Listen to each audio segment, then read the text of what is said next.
যালিকা বিআন্নাহুম ক্বালু ইন্নামাল বাইউ মিসলুর রিবা।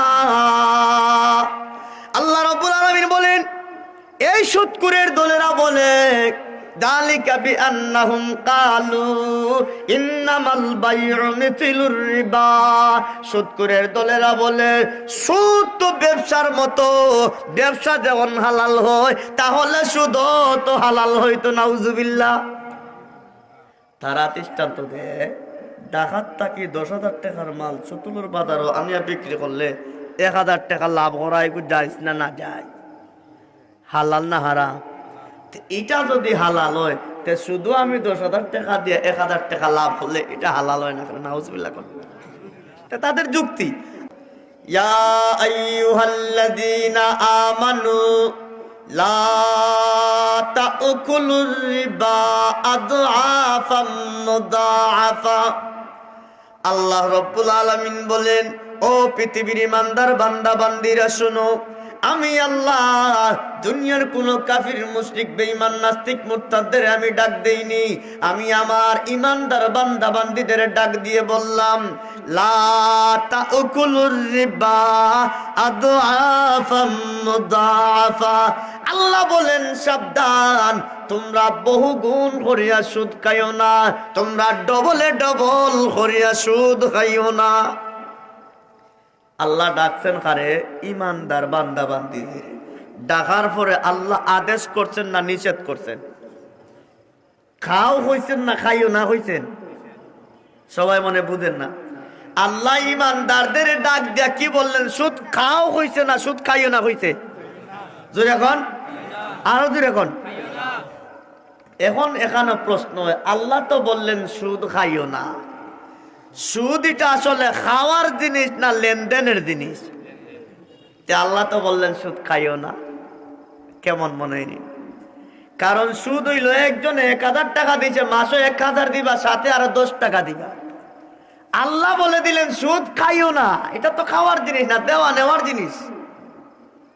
মুফাসসিরিনে কেরাম বলেন, এখন আমি যদি একটা কোনো ফল বা বিস্কুট খাইলেই আমার পেটের ভিতরে চলিয়া যায়, আপনি চাইলে আমার কাছে আর পাইবানি? পেটটাকে উদ্ধার করা সম্ভব না। সুদখোর ঠিক তেমনি ভাবে কার কাছে যদি তার কোনো মুনাফা, সুদ, ইন্টারেস্ট পাওনা যদি হয়ে যায়, আপনি মরে গেলেও সুদ করে মাফ করে দিত নাই। সবচেয়ে নিষ্ঠুর, সবচেয়ে বড় নিমক হারাম হইল সুদখোরের দল। আমাদের দেশের বিশিষ্ট একজন মুফাসসিরে কোরআন, তিনার একটা বিষয়, তার এক বক্তব্য থেকে আমি শুনেছি, তিনি নাকি একবার কুমিল্লায় গেছিলেন তাফসীরের জন্য। এখানে যাইয়া কে যেন উনার সাথে গল্প করছে। ওই এলাকায় বড় এক সুদের মহাজন, এক গরিবের কাছে তার সুদে লাভে মূলে মিলে অনেক টাকা পাওনা হয়ে গেছে। ওটা অভাবী মানুষ, গরিব মানুষ, উনার কাছে মাফ চাইতেছে, আমার একটু তা দয়া করে মাফ করেন, আমি বড় বিপদগ্রস্ত মানুষ। উনি বলতেছে, আরে মিয়া শুনো, আলেমরা বয়ানে বক্তৃতায় বলে যে সুদখোরের কিয়ামতের দিন রেহাই নেই। আল্লাহ যখন কাল কিয়ামতের মাঠে আমারে মাফ করে দিবা না, আমিও তোমারে মাফ করে দেওয়ার কোনো লাইন নেই। নাউজুবিল্লাহ। কি পরিমাণ আগাইছে বুঝেন?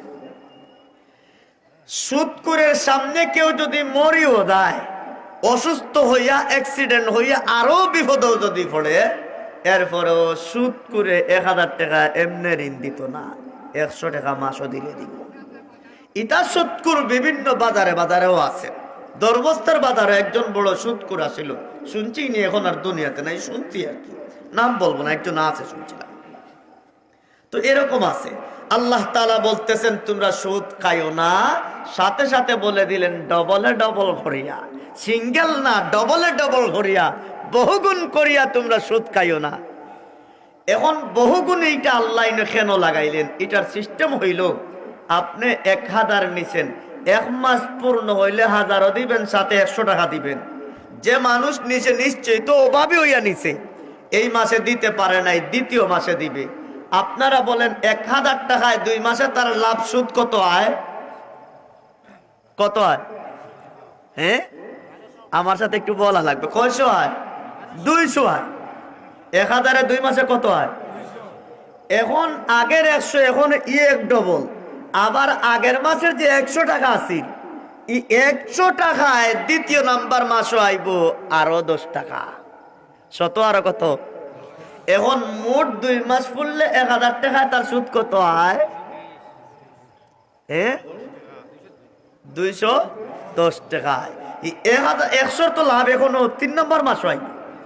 এর নাম হলো ডবলে ডবল করিয়া সুদ খাওয়া। আল্লাহ বলতেছেন, ইয়া আইয়ুহাল্লাযীনা আমানু লা তাকুলুর রিবা আদআফাম মুদাআফা।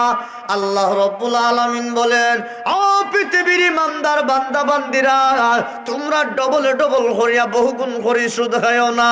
ও দুনিয়ার মানুষ, এই সুদের সাথে 4 প্রকারের মানুষ জড়িত।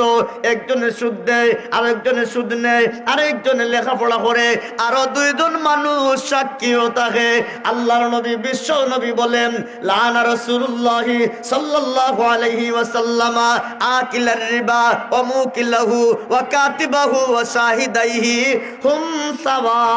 আল্লাহর নবী বলেন, যেমন সুদ দিলে গুনাহ হয়, সুদ নিলেও গুনাহ হয়, সুদের সাক্ষী হইলে গুনাহ হয়, এই সুদের লেখাপড়া মেনাদারি করলেও গুনাহ হয়।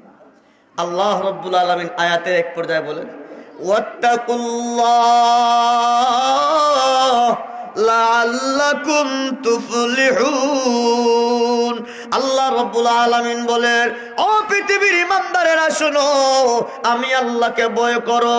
আল্লাহ আগে বললেন ইমানদার সুদ খায়ও না, এখানে আল্লাহ বললেন আমাকে ভয় করো। এখানে ভয়ের কি আছে? ও দুনিয়ার মুসলমানেরা, আল্লাহ রাব্বুল আলামিন কেন এই জায়গায় ভয়ের কথা বললেন? আল্লাহ বুঝাইতে চান, যেই বান্দা যেই বান্দির অন্তরে আল্লাহর ভয় আছে, পরকালের ভয় আছে, মরণের ভয় আছে, কবর হাসর ফুলসিরাত মিজান জাহান্নামের ভয় আছে রে, এই মানুষগুলো সুদ হারাম জানার পরে পরে সাথে সাথে সুদ চালিয়ে দিবে। ঠিক না বে ঠিক? আর যার দিলে আল্লাহর ভয় নাই, সুদ ছাড়বো নি? আল্লাহর ভয় কিছু মানুষের সুদ হারাম জানে, কিছু মানুষের জানে, পরিপূর্ণভাবে জানে না। এই মানুষগুলো সুদের আলোচনা জানার পরেও সুদ ছেড়ে দিবে।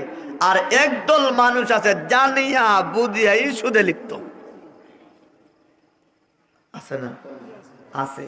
নামাজও পড়ে, রোজাও রাখে, হজও করে, যাকাত দেয়, মাদ্রাসা, মসজিদ, ঈদগাহ, খানকা, মারকাজ, বড় হুজুর, মাল্লা হুজুর, ছোট হুজুর, ইমাম সাহেব, মুহাদ্দিস সাহেব, মুফাসসির সাহেব, পীর সাহেব, বুজুর্গ সাহেব, সবার সাথে তার ভালো সম্পর্কও আছে। আল্লাহ তাআলা বলতেছেন যে তোমরা যারা আল্লাহকে ভয় করে, আল্লাহকে যারা ভয় করে তারা কিন্তু সুদ ছেড়ে দিবে। আর যাদের অন্তরে আল্লাহর ভয় নাই, আমি কেন মুহাম্মদুর রাসূলুল্লাহর বয়ান শোনার পরে সুদ ছাড়তে পারে নাই? আল্লাহ রাব্বুল আলামিন কুরআনুল হাকিমের সূরাতুল বাকারার 275 নম্বর আয়াতে আল্লাহ তাআলা সুদ করে শাস্তির কথা বলতেছেন।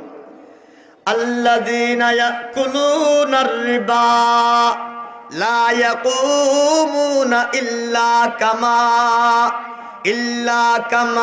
ইয়াকুমুল্লাযী ইয়াতাখাব্বাতুহুশ শাইতানু মিনাল মাস। আল্লাহ রাব্বুল আলামিন বলেন, যে সমস্ত মানুষেরা সুদী লেনদেন করে, সুদের সাথে যারা জড়িত আছে রে, এই মানুষগুলো কবর থেকে সোজা দাঁড়াইতে পারতো না, হাসরের মাঠে সুস্থ হইয়া দাঁড়াইতে পারতো না। আল্লাহ রাব্বুল আলামিন বলেন, দুনিয়ার জমিনে নিশাকুর, পাগল, জিন্নাতে ধরা, আসিবে ধরা, ওই মানুষগুলো যেমন মাথা ঘুরাই ঘুরাইয়া আটে রে, পাগলের মতো কথাবার্তা বলে, কাল কিয়ামতের মাঠেও সুদখোরেরা এইভাবে পাগল হইয়া উঠবে, সুস্থ হইয়া উঠতে পারবে। কেন? তারা যুক্তি দেয়। তারা যে যুক্তি পায়, আল্লাহ তাদের যুক্তি কোরআনে নকল করছে। কি যুক্তি দেয়? আল্লাহ তাআলা বলতেছেন, আহাল্লাল্লাহুল বাইআ ওয়া হাররামার রিবা। ও পৃথিবীর মুসলমান, আমার আল্লাহ সুদকে হারাম করেছেন, এই জন্য সুদ হারাম। সুদের লভ্যাংশও হারাম, সুদের মুনাফাও হারাম, সুদের ইন্টারেস্টও হারাম। আর আমার আল্লাহ ব্যবসা হালাল করেছেন, ব্যবসার মুনাফাও হালাল, ব্যবসার ইন্টারেস্টও হালাল, ব্যবসার মুনাফাও হালাল। সুদ হারাম, কে হারাম করছে? জোরে কোন? না কোনো প্রধানমন্ত্রী, দুনিয়ার কোনো আলেম উলামা, দুনিয়ার কোনো পীর বুজুর্গে? কে করছেন? আল্লাহ।